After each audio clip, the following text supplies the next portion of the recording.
അസ്സലാമു അലൈക്കും വറഹ്മത്തുള്ളാഹി വബറകാതുഹു. പ്രിയമുള്ള വിദ്യാർത്ഥികളെ, മദ്രസ 8ാം ക്ലാസ്സിലെ ഫിഖ്ഹിലെ 10ാമത്തെ പാഠഭാഗം അത്തസ്ബീത്തു വത്തൽഖീനു എന്ന പാഠഭാഗമാണ് ഇൻഷാ അല്ലാഹ് ഇന്ന് നമുക്ക് നോക്കാനുള്ളത്.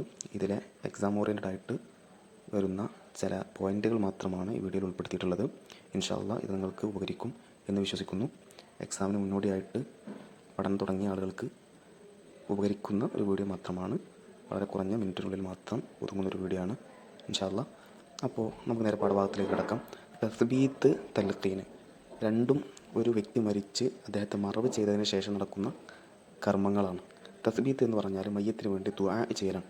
മയ്യത്തിനെ മറവ് ചെയ്തതിന് ശേഷം മയ്യത്തിൻ്റെ ഖബറിൻ്റെ അരികിൽ ഒരു സംഘം ആളുകൾ കൂടി നിന്ന് അദ്ദേഹത്തിന് വേണ്ടി തസ്ബീത്തിനെ ചോദിക്കൽ പ്രത്യേകം സുന്നത്താണ്. തസ്ബീത്തിൻ്റെ ഹുക്കം എന്താണെന്ന് ചോദിച്ചാൽ സുന്നത്താണ്. ഓക്കെ, എന്താണ് തസ്ബീത്ത്? മയ്യത്തിനെ മറവ് ചെയ്തതിന് ശേഷം സ്വാഭാവികമായിട്ടും ഖബറിൽ മയ്യത്ത് ചോദ്യം ചെയ്യപ്പെടും. മുങ്കർ നക്കീർ അലൈഹിസ്സലാം ചോദ്യങ്ങൾ ചോദിക്കും. ആ ചോദിക്കുന്ന സമയത്ത് പതറാതെ ചോദ്യങ്ങൾക്ക് മറുപടി പറയാനുള്ള ശേഷി ഉണ്ടാകാൻ അള്ളാഹുവിനോട് പ്രത്യേകം ദുആ ചെയ്യലാണ്. മയ്യത്തിന് വേണ്ടി ദുആ ചെയ്യലാണ്. അതുപോലെ തന്നെ അദ്ദേഹത്തിന് വേണ്ടി പൊറുക്കലിനെ ചോദിച്ചുകൊണ്ടും ദുആ ചെയ്യുക എന്നുള്ളതാണ് തസ്ബീത്ത് കൊണ്ട് ഉദ്ദേശിക്കുന്നത്. ഇത് പ്രത്യേകം സുന്നത്താണ്. നബി സല്ലല്ലാഹു അലൈഹി വസല്ലം തങ്ങൾ ഒരു വ്യക്തി മരിച്ച് മറവ് ചെയ്തതിന് ശേഷം എല്ലാവരും പിരിഞ്ഞു പോയാൽ നബി അവിടെ നിൽക്കുമായിരുന്നു. എന്നിട്ട് ഒപ്പമുള്ള സ്വഹാബാക്കളോട് വരാൻ വേണ്ടി ആവശ്യപ്പെടുകയും ഈ സഹോദരന് വേണ്ടി നിങ്ങൾ പൊറുക്കലിനെ ചോദിക്കൂ, അദ്ദേഹത്തിൻ്റെ പാപമോചനത്തിന് വേണ്ടി നിങ്ങൾ ദുആ ചെയ്യൂ, അതുപോലെ അദ്ദേഹത്തിൻ്റെ തസ്ബീത്തിന് വേണ്ടി നിങ്ങൾ ദുആ ചെയ്യൂ എന്ന് നബി സല്ലല്ലാഹു അലൈഹി വസല്ലം തങ്ങൾ ആവശ്യപ്പെടാറുണ്ടായിരുന്നു. ഓക്കെ, അപ്പോൾ തസ്ബീത്ത് എന്ന് പറഞ്ഞാൽ എന്താണെന്ന് മനസ്സിലായി. അതിൻ്റെ ഹുക്മ് സുന്നത്താണ്. ഓക്കെ, അതെപ്പോഴാണ് ചെയ്യേണ്ടത്? മയ്യത്തിനെ മറവ് ചെയ്തതിന് ശേഷം, ബഅദ ദഫ്നിൽ മയ്യിത്തി, ആ ഫസ്റ്റ് വരിയിൽ തന്നെ അത് കാണാവുന്നതാണ്.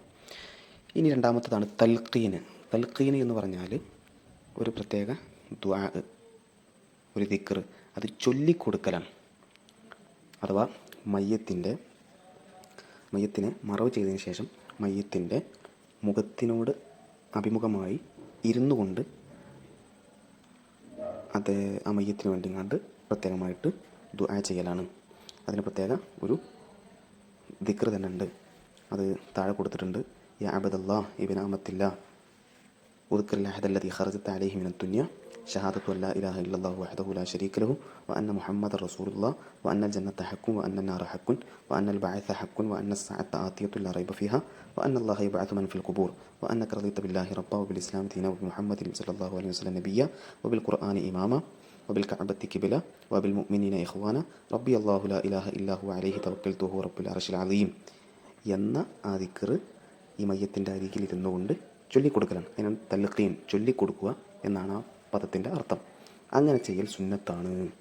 അതും തൽഖീനിൻ്റെ വിധിയും സുന്നത്താണ്. അപ്പോൾ തൽഖീനിൻ്റെ ഹുക്കം എന്താണെന്ന് ചോദിച്ചാൽ സുന്നത്താണെന്നാണ് എഴുതേണ്ടത്. ഓക്കെ, ഇനി അത് ആരാണ് ചെയ്യേണ്ടത്? ആരാണ് ചൊല്ലിക്കൊടുക്കേണ്ടത്? ബാലിഗുൻ ആക്കിലുൻ, ആക്കിലായ ബാലിഗ്, ബുദ്ധിമാനായ പ്രായപൂർത്തിയെത്തിയ ആൾക്കാർക്കൊക്കെ എന്ത് ചെയ്യാം? ഈ ദിക്ർ ചൊല്ലിക്കൊടുക്കാൻ പറ്റും, സുന്നത്താണ്. അതുപോലെ തന്നെ നേരത്തെ ബാലിഗും ആക്കിലുമായിരുന്നു, പിന്നീട് ഭ്രാന്തനായി മാറി, അങ്ങനത്തെ വ്യക്തിക്കും എന്ത് ചെയ്യാം? തൽഖീന് ചൊല്ലിക്കൊടുക്കൽ സുന്നത്താണ്. അതിന് തെളിവ് ഹദീസാണ്. അതുപോലെ തൽഖീൻ 3 തവണ ആവർത്തിച്ച് ചൊല്ലൽ പ്രത്യേകം സുന്നത്തുണ്ട്. 3 തവണ ആവർത്തിച്ച് ചൊല്ലൽ സുന്നത്താണ്. അപ്പോൾ തൽഖീൻ 3 തവണ ആവർത്തിക്കുക എന്നുള്ളതിൻ്റെ വിധി എന്താണെന്ന് വെച്ചാൽ സുന്നത്ത് എന്നാണ് എഴുതേണ്ടത്. ഇൻഷാ അല്ലാഹ് ഇത്രമാത്രമാണ് ഈ പാഠഭാഗത്തിൽ പ്രധാനമായിട്ട് പറയുന്നത്. ഇനി നമുക്ക് ചോദ്യോത്തരങ്ങൾ നോക്കാം. തൽഖീന് മാ ഹുക്കുമുഹു, തൽഖീനിൻ്റെ വിധി എന്താണെന്നുള്ളതാണ് നമുക്കറിയാം. തൽഖീനിൻ്റെ വിധി എന്താ? സുന്നത്ത്. അതുപോലെ തന്നെ തസ്ബീത്തിൻ്റെ വിധി എന്താണ് എന്നുള്ളതാണ് രണ്ടാമത്തെ ചോദ്യം. അതിൻ്റെ ഉത്തരം നമുക്കറിയാം, സുന്നത്താണ്. ഓക്കെ, മൂന്നാമത്തത് ഹൽ യുസന്നു തൽഖീനു സുബിയിൻ, ഒരു ആൺകുട്ടി തൽഖീൻ ചെയ്താൽ, ചൊല്ലിക്കൊടുത്താൽ സുന്നത്ത് കിട്ടുമോ എന്നുള്ളതാണ്, സുന്നത്തിൻ്റെ കൂലി ലഭിക്കുമോ എന്നുള്ളതാണ് മൂന്നാമത്തെ ചോദ്യം.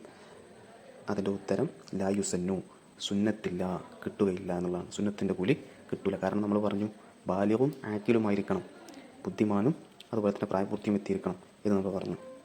അതുപോലെ നാലാമത്തെ ചോദ്യം വഖ്തു തസ്ബീത്തി, തസ്ബീത്തിൻ്റെ സമയം എപ്പോഴാണ് എന്നുള്ളതാണ് ചോദ്യം. മത്ത, എപ്പോൾ എന്നുള്ളതാണ്. അത് ഒന്നാമത്തെ വരിയിലതാ ബഅദ ദഫ്നിൽ മയ്യിത്തി, മയ്യത്തിനെ മറവ് ചെയ്തതിൻ്റെ ശേഷമാണ് എന്നുള്ളതാണ്. ഓക്കെ, അടുത്തത് അഞ്ചാമത്തത് തൽഖീൻ 3 തവണ ആവർത്തിക്കുന്നതിൻ്റെ വിധി എന്താണ്? മുകളിൽ നമ്മൾ സൂചിപ്പിച്ചു. അതിൻ്റെ വിധി എന്താ? സുന്നത്താണ്. ഓക്കെ, ഇൻഷാ അല്ലാഹ് ഇത്രമാത്രമാണ് ഈ പാഠഭാഗത്തിൽ പറയാനുള്ളത്. പിന്നെ ഫസ്റ്റ് ഒരു ഹദീസ് പറയുന്നുണ്ട്, ഇദാ ഫറഗ മിൻ ദഫ്നിൽ മയ്യിത്തി വഖഫ അലൈഹി എന്ന ഹദീസും ഇൻഷാ അല്ലാഹ് ഒന്ന് നോക്കി വെക്കുക. ഓക്കെ, ഇത്രമാത്രമാണ് ഈ പാഠഭാഗത്തിൽ പറയാനുള്ളത്. ഓക്കെ, ഇൻഷാ അല്ലാഹ് മറ്റൊരു പാഠഭാഗവുമായിട്ട് വീണ്ടും കാണാം. അസ്സലാമു അലൈക്കും വറഹ്മത്തുള്ളാഹി വബറകാതുഹു.